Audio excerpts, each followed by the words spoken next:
What's up, ladies? For today's Form Friday, we are working on hamstring flexibility. The purpose of this is to improve your mobility. I know you all can get sore when you do your RDLs or your lower body workouts, so today's video is focusing on recovery. We're gonna start with the basics, a basic hamstring stretch. You're gonna have your feet about shoulder width apart. The key difference is here with your knee bended. Yes, you're stretching the hamstring, but you're not getting a full stretch at the hamstrings. You're getting some glutes as well. If we truly want to stretch the hamstrings in the back of our thighs whenever they get sore, you're going to be here. You almost want to keep your knees straight and then you're reaching down. When you reach down, lead with your belly button. So lead this way down with your belly button. If you just lean here, you're getting a lot of lumbar flexion, but you may not be getting the hamstring stretch that you're looking for. So I'm here, I'm leaning with my belly button. I can reach, touch the floor. And now I'm getting that nice stretch in my hamstring. I would hold this for 30 to 45 seconds and hang here. Take deep breaths in this position. Next, you can go one across to isolate one side versus the other.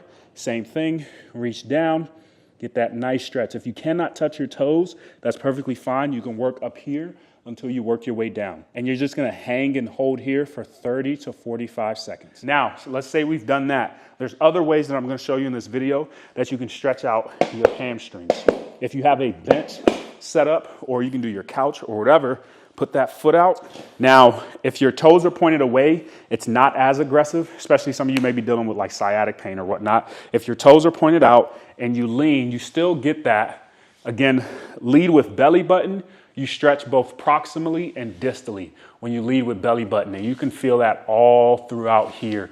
And I'm gonna hold and get that nice stretch. If I wanna make this more aggressive, toes up towards my face, now I'm getting some calf and I'm getting that nice long stretch. I'm also stretching out that sciatic nerve as well. Now, if I adjust and I lead with my back rather than leading with the belly button, I'll be stretching the lower aspect of my hamstring a little more rather than the upper part. So if I'm here and I'm just reaching over like this, you won't feel it as high up in your hamstring, like up here. You'll feel it lower and more into your calves.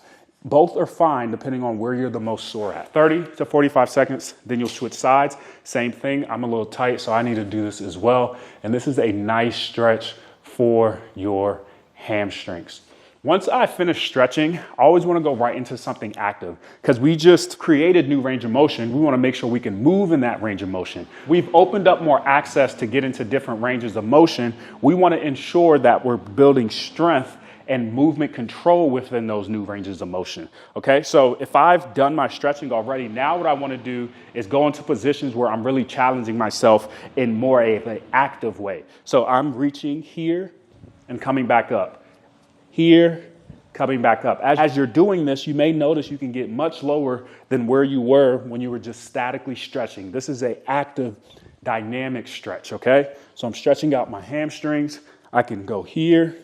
And this is how we take a static movement and make it more dynamic. Another way we can do this, depending on your level, is where we go swings, right? Where you're going foot kicks. This is where you're really taking that movement and stretching out your hamstring. So foot kicks, foot taps, whatever you want to call it. This is another way to really stretch out those hamstrings actively because you're having to control on the descent and control on the leg going up as well, okay?